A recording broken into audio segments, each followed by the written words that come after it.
बिस्मिल्लाहिर्रहमानिर्रहीम।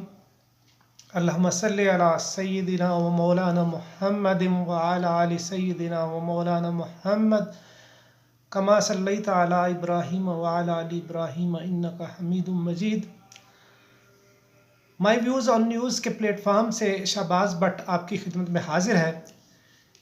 आप तो दोस्तों से गुजारिश करनी थी, रिक्वेस्ट करनी थी कि ये आप ही का चैनल है, तो इस चैनल को सबसे पहले सब्सक्राइब कीजिए।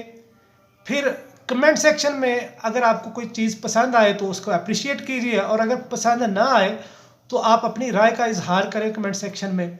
और अगर आप समझते हैं कि इसको किस तरीके से चलाया जाए, आप सजेशन दे सकते हैं। पसंद आए लाइक कीजिए, और ये चैनल को शेयर अपने दोस्तों और अपने ग्रुप्स में कीजिए। इसके लिए आपका मैं इंतहाई मशकूर हूँ। पाकिस्तान में सियासी तौर पर इतना अदम इस्तेहकाम है कि पाकिस्तान की तमाम सियासी पार्टीज़, और वो खान साहब कहते थे ना कि मेरे नाम पे ये कहते हैं रेड लाइन क्रॉस लगा दिया हुआ है, रेड लाइन लगा दी हुई है। और एमपीएस, पंजाब के एमपीएस को भी कहा गया था उस पर तो रेड लाइन है, आप उसको छोड़ दो, लेकिन वो एतमाद का वोट ले लिया परवेज़ लाई ने, वो मामला तय पा गया और वो हुकूमत पंजाब की ख़त्म हो चुकी है। लेकिन अभी ये इलेक्शन कमीशन कार्रवाई कर रहा था इमरान खान साहब पर कि इन्होंने माली असासे छिपाए हैं, इन्होंने झूठा बयान हल्फी जमा करवाया, और इन्होंने यानी इलेक्शन कमीशन ने खान साहब को हल्का NA 95 से नाअहल करार दे दिया, और अब उनकी सदारत को भी, यानी उन्हें PTI की सदारत के मनसब से भी यानी कि उनसे छीन रहे थे, नाअहल कर रहे थे सदारत के मनसब से। तो अब पाकिस्तान तहरीक इंसाफ ये करने जा रही है कि उन्हें पैटर्न इन चीफ का ओहदा देने का सोच रहे हैं। यानी इमरान खान साहब पाकिस्तान तहरीक इंसाफ के नए ओहदे पैटर्न इन चीफ के ओहदे पर होंगे, और इसके लिए उन्हें पार्टी के आइन में भी कोई तब्दीली करनी नहीं पड़ेगी। ये केस अभी चल रहा है लाहौर हाई कोर्ट में, और ये सिंगल बेंच में चल रहा था। Single bench justice Jawad Hasan साहब ने इलेक्शन कमीशन को कार्रवाई करने से रोक दिया था कि आप इस पर कार्रवाई ना करें टिल के जो डिसीजन इधर से आता है। और जो जस्टिस जवाद हसन साहब ने रिक्वेस्ट की थी कि इस केस को सुनने के लिए लार्जर बेंच बनाया जाए। तो फिर मैंने पिछले व्लॉग में भी एक में बताया था कि फिर इनकी रिक्वेस्ट पर जस्टिस शाहद हसन की सरबराही में 5 रुकनी लार्जर बेंच तश्कील दी है, जिसमें एक रुकन तो जस्टिस जवाद हसन साहब खुद थे, एक शहराम सरवर थे, एक शमस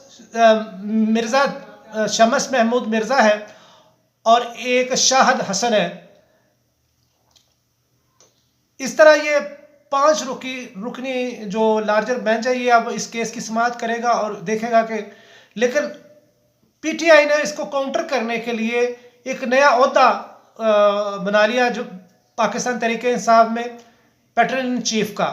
अगर इनको इधर से नाअहल करार दे भी दिया जाए और सदारत के ओहदे से हटा भी दिया जाएगा, तो ये तमाम इख्तियारात के साथ पार्टी को वैसे ही चलाएंगे पैटर्न इन चीफ के ओहदे पे रहते हुए, जैसे अभी वो सदारत के ओहदे पर चला रहे हैं। तो इससे फ़र्क नहीं पड़ेगा। गुज़िश्ता रोज़ राजा परवेज़ अशरफ ने PTI के मज़ीद 35 मेंबरान का इस्तीफ़े कबूल करके इलेक्शन कमीशन को भेज दिया डी नोटिफिकेशन के लिए। अब 70 मेंबरान मुस्ताफ़ी हो चुके हैं, यानी कि उन्होंने इस्तीफ़े भेज दिए। 55 अभी भी बाकी हैं। और फवाद चौधरी साहब कहते हैं कि जिसकी अक्सरियत होती है असम्बली में, अपोजिशन लीडर, पार्लिमानी लीडर और पब्लिक अकाउंट कमेटी का चेयरमैन उस पार्टी का होता है।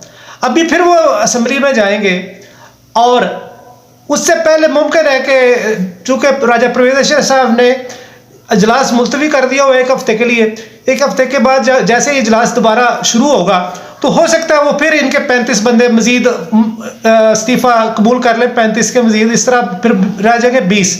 तो फिर वो राजा रियाज के पास 23 है, और इनमें से जो बाकी बचते थे, इनमें से भी एक जो KPK का इनका रुकने असम्बली था, उसने नासिर जई ने वो कह दिया हुआ है स्पीकर कौमी असम्बली को, राजा परवेज इरशाद को, कि ये मेरा इस्तीफ़ा इन्होंने टाइप किया टाइपराइटर ने, मैंने ये इस्तीफ़ा नहीं दिया, मैं पब्लिक की खिदमत करना चाहता हूँ, मैं असम्बली के इजलासों में आऊँगा। इस तरह वो भी एक निकल जाएगा। तो फिर अगर ये 35 मजीद इस्तीफे, तो फिर इनकी अकलियत हो जाएगी। अदरवाइज अभी भी 55 नंबर्स के साथ ये असम्बली में अगर जाते हैं तो अपोजिशन लीडर और पब्लिक अकाउंट कमेटी का चेयरमैन ये राजा रियाज की जगह इन पे इनका बंदा आ जाएगा, नूर आलम की जगह पे भी इनका बंदा आ जाएगा, और पार्लियामानी लीडर भी इनका बंदा आ जाएगा। इस तरह जो ये मिली भगत से सारा कुछ करना चाहते थे पीडीएम वाले, शहबाज शरीफ के निगरान सेटअप जो बनाया जाए वो राजा रियाज के साथ मिलकर निगरान हुकूमत बनाई जाए, वो इनका ख्वाब वैसे दरा का दरा रह जाएगा, वो बन नहीं सकेगा। दूसरी और फवाद चौधरी साहब कहते हैं कि आसम मनीर साहब के आने के बाद 50% तक मामला बेहतर हो गए हैं, जो यानी कि इनके पे केसेस बनने और बहुत सारे मामला थे, बड़ी गड़बड़े हो रही थी, वो सारा कहते हैं कि अब 50% तक उनमें कमी आ चुकी है और मज़ीद बेहतरी के गुंजाइश है और मज़ीद बेहतर इंशाल्लाह हो जाएंगे। KPK में निगरान वज़ीर आला का दोनों पार्टियों के यानी कि महमूद खान और उनकी तरफ से फौरी तौर पे उनका मैटर हल हो गया और आजम खान को निगरान वज़ीर आला लगा दिया गया। पंजाब में अभी तक इतने दिन गुजर गए हैं और अभी तक ये मामला सेटल नहीं हो सका, और पार्लियामानी पार्टी के जो इजलास हुए हैं उनमें भी पार्लियामानी जो बोर्ड बनाया गया 3 बंदे उधर से 3 बंदे, उनमें भी नाम फाइनल अभी तक नहीं हुआ और ये इलेक्शन कमीशन की तरफ जाता हुआ नजर आ रहा है। और इलेक्शन कमीशन तो उसकी बी टीम है नून लीग की या PDM की, तो वही कहेगी जो वो कहेगा, ऊपर से नवाज शरीफ वही बंदा वो निगरान वज़ीर आला बना देगा इलेक्शन कमिश्नर। ये PTI वाले इस पे एतराज़, और परवेज़ लाई भी यही कह रहा है। दूसरी तरफ परवेज़ लाई साहब ने एक बात की, सानिया नश्तर साहबा जो कि एहसास प्रोग्राम की हेड कर रही हैं, वो सलाम मुतासरीन के लिए बहाली इमदाद कर रही हैं, उनके लिए एहसास राशन से उनकी इमदाद कर रही हैं। और जो टेलीथॉन के ज़रिए से खान साहब ने एक खतीर रकम जमा की थी सलाम मुतासरीन के लिए, वो उससे काम कर रही है। तो परवेज़ लाई साहब से मुलाकात के दौरान परवेज़ लाई साहब ने कहा कि 1 अरब रुपया खान साहब ने कहा था कि सिंध के सलाम मुतासरीन को दिया जाए, तो हम देना चाहते हैं, वो सिंध वाले तौबन ही नहीं कर रहे। हमारे जो महकमे हैं, जो सलाम मुतासरीन से मतलब जो महकमे काम कर रहे हैं, वो उनको ख़त लिखा है सिंध हुकूमत को, उन्होंने जवाब भी नहीं दिया। हम 1 अरब रुपया देना चाहते हैं, लेकिन वो कोई खतरखा डाटा हमें दे नहीं रहे सलाम मुतासरीन का। और दूसरी तरफ उन्होंने कहा कि वफाकी हुकूमत उनको तो दे रही है, सिंध के सलाम मुतासरीन के लिए फ़ंड्स इकट्ठे कर रही है और उनको फ़ंड्स दे रही है, पंजाब के सलाम मुतासरीन को उन्होंने कुछ भी नहीं दिया। और KPK भी ऐसा ही हुआ होगा। वफाकी हुकूमत इस वक्त चूँकि PDM की है और पंजाब और KPK में हुकूमतें थी PTI की, इसलिए इनको वो इनके बंदे जो भी हो उनको वो। पाकिस्तान में चूँकि इलेक्शन का बिगल बच चुका है, लिहाजा अब फैसला कर लिया नवाज शरीफ साहब ने कि मरियम नवाज को चूँकि इन्होंने चीफ ऑर्गेनाइज़र बना दिया हुआ है, तो इसको पाकिस्तान आना है। लिहाजा फैमिलीज़ राय कह रहे हैं कि 27 जनवरी को मरियम नवाज लंदन से फैमिली मेंबर्स के साथ पाकिस्तान तशरीफ़ लाएंगे। और पंजाब में एक इजलास हुआ अरकान असम्बली का, पंजाब के अरकान असम्बली का, उन्होंने फैसला किया कि हम शानदार तरीके से इस्तकबाल करेंगे मरियम नवाज का लाहौर एयरपोर्ट पर। तमाम जितने वो सूबाई मेंबर हैं उनके पंजाब असम्बली के लाहौर से, वो अपने अपने हलकों से अपने कारकुनान साथ लाएंगे और एयरपोर्ट पर इस्तकबालिया कैंप सजाए जाएंगे और लगाए जाएंगे, और लाहौर को PMLN के बैनर्स और फ्लेक्सेस से सजाया जाएगा। ये उनका इस्तकबाल करने का एक उन्होंने अपना लाहे अमल बता दिया, क्योंकि अब पाकिस्तान में 2 असम्बलियों में तो इलेक्शन, यानी अगर ये नहीं भी किसी तरीके से सारी ताकतें मिलकर भी इलेक्शन रोक लेती है, आम इंतखाबात को रोक लेती है किसी भी तरीके से, जो कि अभी नज़र तो अभी तक नहीं आ रहे कि वो रुक सके, लेकिन अगर रोक भी लेती है तो पंजाब और KPK के असम्बली की इलेक्शन तो हर हाल होने ही होने हैं। इन्होंने पार्लियामानी पार्टी बोर्ड तश्कील दे दिया है, जिन्होंने पार्टी टिकटों का इजरा करना है नून लीग ने।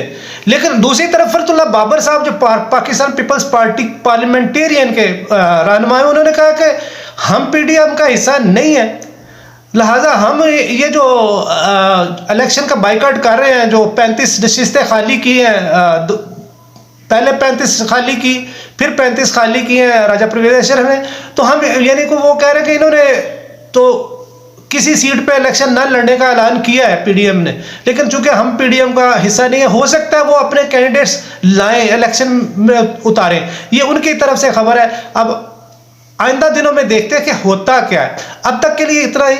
आइंदा वीलाग में देखिएगा, मैं पाकिस्तान में जो सियासी तब्दीली आ रही है, जिसका मैंने पहले भी अपने वीलाग में जिक्र किया, बल्दियाती इलेक्शन जो कराची में और सिंध में हुए, उस पर नेक्स्ट वीलाग बनाऊंगा। अभी वो मैं देख रहा था टीवी पे नईमुर रहमान साहब और अली जैदी साहब की गुफ्तगू, तो उस सब को यकजा करके फिर मैं आपके सामने पेश करूंगा। अब तक के लिए इतना ही।